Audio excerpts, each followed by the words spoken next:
Politically वो राना सनाउल्लाह साहब याद आ गए। वो कहते थे कि आईएमएफ ने नाक से लकीरें निकलवा दी हैं। ये पिछले एक हफ्ते 10 दिन में हमने देखा कि पीपल्स पार्टी ने भी शायद मुस्लिम लीग नून की नाक से लकीरें निकलवाई हैं। अब कंसेंसस हुआ है। एक तो ये बता दें कि ये जो शराकत इक़्तिदार का फार्मूला है, पीपल्स पार्टी इनडायरेक्टली हुकूमत करती रहेगी या बाज़ाब्ता विफाक में, पंजाब में वो काबीना में भी शामिल हो रहे हैं? मैं समझता हूँ कि पीपल्स पार्टी इस हुकूमत का हिस्सा है। उन्होंने वज़ीर आज़म साहब को वोट दिया हुआ है और उनके वोट से वज़ीर आज़म बने हैं, और उनके जो तफसात थे वो पूरी एक कमेटी बैठी, उन्होंने सुने और वो हल हुए। जहाँ तक आपका सवाल है कि कैबिनेट में शामिल होंगे या नहीं, तो मेरे ख्याल और मेरा तजर्बे के मुताबिक बजट के बाद जुलाई में वो पंजाब में भी और वफाक में भी कैबिनेट में का हिस्सा बनेंगे। ये मेरा एक तजर्बा है कि वो लाजमी इसका हिस्सा बनेंगे, क्योंकि पार्टी के अंदर से भी काफ़ी प्रेशर है पीपल्स पार्टी के अंदर से कि जो वज़रा पहले रह चुके हैं या जो सीनियर लोग हैं कि उनको वज़ीर बनना चाहिए। अच्छा, यानी आपका ये तज्जिया है, ज़ाहिर इंफॉर्मेशन बेस्ड तज्जिया होगा, आपको मालूमात भी होंगे क्योंकि आपकी साबका पार्टी भी है। अगर वो पीपल्स पार्टी शामिल हो जाती है तो एक तजर्बा पहले भी पीपल्स पार्टी और मुस्लिम लीग नून का शराकत इक़्तिदार का हुआ, जब आप भी पीपल्स पार्टी का हिस्सा थे, वो तो कोई कामयाब तजर्बा नहीं था। ये दोबारा ऐसे तो नहीं होगा, लेग पुलिंग शुरू हो जाएगी? नहीं, मेरा ख्याल है उस वक़्त भी अरशाद साहब आपको याद होगा, उसको वक़्त उनको हमारे वोटों की ज़रूरत नहीं थी। अच्छा। और उसके बावजूद हमने काफ़ी देर उसको 3.5 साल तक चलाया। उसके बाद उन्होंने अचानक फैसला किया मुस्लिम लीग नून ने कि पीपल्स पार्टी हमारे से अलहदा हो। हम नहीं अलहदा हुए थे। अच्छा। लेकिन उन्होंने हमें अलहदा कर दिया। अब उनको वोटों की ज़रूरत है हमें, मुस्लिम लीग नून को। इसलिए मुस्लिम लीग नून के साथ मेरा ख्याल है कि जब वोटों की ज़रूरत होती है फिर तजर्बा बेहतर रहता है। अब भी उन्होंने जो बहुत सारी चीज़ें मुस्लिम लीग नून ने मानी हैं, उसके पीछे एक बड़ी वजह यह भी है कि उनकी वोट की पावर है उनके पास, और उस पावर के ज़रिए ही बजट पास हो सकता था। अगर वो पावर हमारे हक में ना आती मुस्लिम लीग नून के या मियाँ शहबाज शरीफ साहब के, तो बजट पास होना मुश्किल था। तो इसलिए अब मेरा ख्याल है, क्योंकि काफ़ी सीनियर लोग हैं और वोट की ताकत भी है, तो इस हिसाब से मैं समझता हूँ कि काफ़ी चीज़ें बेहतर तरीके से रहेंगी। पंजाब में शायद क्योंकि उन्हें वोट की ज़रूरत नहीं, यहाँ पे शायद थोड़ा मसला रहेगा मेरा ख्याल है, और उसको वो वफाक के ज़रिए पीपल्स पार्टी हैंडल करने की कोशिश करेगी। अब भी आपने देखा है कि उन्होंने पंजाब में कोई गुफ्तगू नहीं की, उन्होंने सारी गुफ्तगू जो की है वो वफाक में की है, ताकि एक तो उनका मुआहदा भी वफाक में हुआ था, और अब भी उन्होंने पंजाब से भी जो शेयर मांगा है वो वज़ीर आला मोहतरमा मरियम नवाज साहिबा से नहीं मांगा, बल्कि उन्होंने वफाक में जो मुस्लिम लीग नून की कमेटी थी उनके सामने अपने पंजाब के मसाइल भी रखे हैं।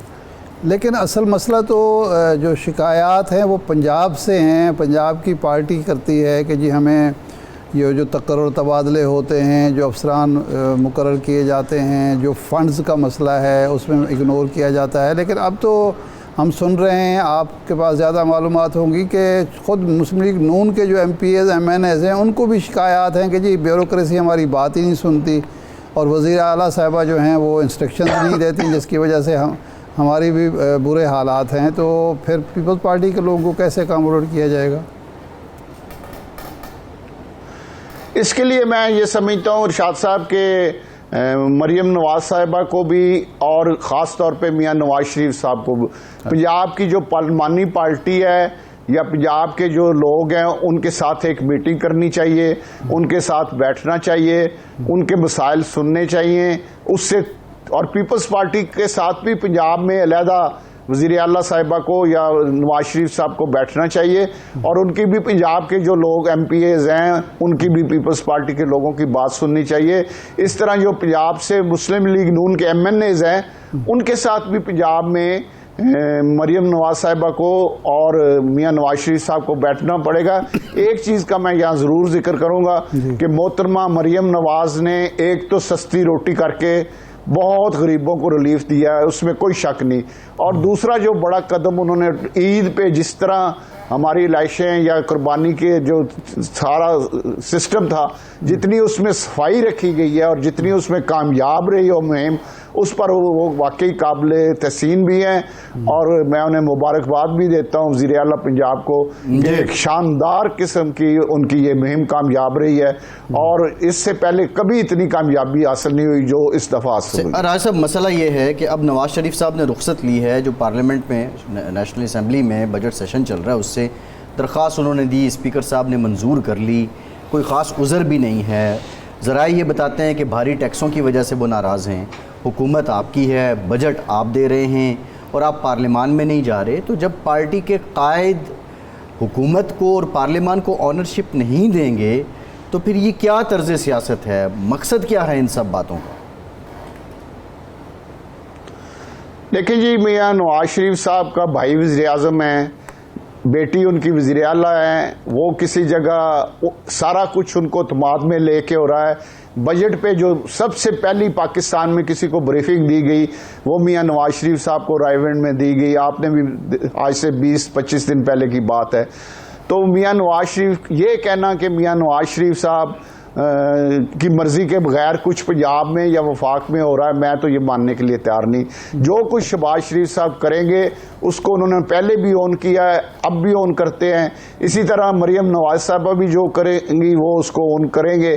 तो मियाँ नवाज शरीफ की मर्जी के बगैर, जो मैंने मुस्लिम लीग में देखा है उनकी मर्जी के बगैर, यहाँ पे ना मियाँ शहबाज शरीफ साहब कोई ऐसे काम कर सकते हैं जिसमें उनकी मर्जी शामिल ना हो, और ना वज़ीर आला मरियम नवाज साहबा कोई ऐसा काम कर सकती हैं जो उनकी मर्जी जिसमें मर्जी शामिल ना हो। तो इसलिए बाकी रुख्सत लेना शायद उसकी क्या वजूहत है मुझे नहीं पता, लेकिन मेरा ख्याल है कि ये कहना कि उन्होंने रुख्सत ले ली और इस सिस्टम या इस बजट से वो लातल्लुक़ हैं, तो मेरा ख्याल ये मुनासिब नहीं। वो हर चीज़ का में उनको तमाद में लिया जाता है और हर चीज़ को वो ओन करते हैं। अच्छा राज साहब, ये जावेद लतीफ़ साहब, वैसे तो उनका हर बयान ही एक कंट्रोवर्शियल ही होता है और ऐसे हट के बात करते हैं, मुनफरद बात करते हैं नुमायाँ होने के लिए या कोई उसका मकसद होता है। अब वो कह रहे हैं कि जी दोबारा इंतखाबात होने चाहिए क्योंकि ये इंतखाबात तो एक झुर्लू फेरा गया मियाँ नवाज शरीफ साहब को महरूम करने के लिए इक़्तिदार से। तो क्या वाकई ये इंतखाबात, ये तो पीटीआई का नुक्ता नज़र है और अपोजिशन का नुक्ता नज़र है, अब जावेद लतीफ़ साहब भी उसमें शरीक हो गए, तो क्या वाकई ये दोबारा इंतखाबात इस वक्त होने चाहिए? आप भी यही समझते हैं और वाकई धांधली हुई है इस पैमाने पर, जिस तरह के आबिद शेरली साहब कह रहे हैं, जावेद लतीफ़ साहब कह रहे हैं या एक दो लोग और कह रहे हैं?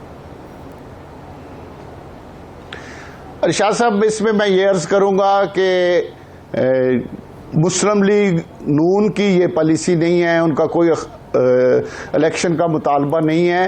बाकी इनफरादी तौर पे किसी को कोई शिकायत हो या वो इलेक्शन में ना जीत सका हो तो वो कह सकता है। धांधली तो हुई है, कई शहरों में कई लोगों को टारगेट किया गया है। इसी तरह जावेद लतीफ़ साहब अपने हद तक कहते हैं, लेकिन ये मुस्लिम लीग नून की पॉलिसी नहीं है। मुस्लिम लीग नून समिति है कि इस वक्त सियासी इस्तेकाम आना चाहिए, क्योंकि हमें सबसे बड़ा, अभी आपने भी बहुत अच्छी बात की कि हमें सबसे बड़ा चैलेंज माशी इस्तेकाम का है।